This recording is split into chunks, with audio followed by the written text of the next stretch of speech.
अस्सलामुअलैकुम। आज हम हरी भरी मिर्ची को हरी भरी रखने के लिए इसको सेव करने का तरीका बता रही हूँ, और बहुत ही झटपट सी रेमेडी है जिसको आप करके अपनी मिर्ची को सेव कर सकते हैं। मैंने मिर्ची को अच्छी तरीके से धोकर खुश करने के बाद इसके ऊपर थोड़ा सा कुकिंग ऑयल लगा दिया है, और इसको अखबार के अंदर हमने रैप कर देना है, पूरा पैक कर देना है। इसको हवा ना लगे, मैं डबल अखबार में पैक कर रही हूँ। जैसे ही पैक हो जाए इसको एयर टाइट बॉक्स में आपने डाल के बंद कर देना है। और जिन्होंने मेरा चैनल सब्सक्राइब और लाइक नहीं किया, कर देकर, ये बिल्कुल फ्री होता है।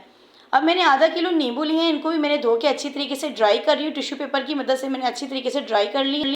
जैसे ही ड्राई हो जाए इसके ऊपर हमने 1 टीस्पून कुकिंग ऑयल लगाकर अच्छी तरीके से इसको मिक्स कर देना है। इन नींबुओं का 2 से 3 महीने तक कलर भी ख़राब नहीं होगा और नींबू भी ऐसे ही फ्रेश रहेंगे। आपने एयर टाइट बॉक्स में डाल के इसको अच्छी तरीके से आपने बंद कर देना है।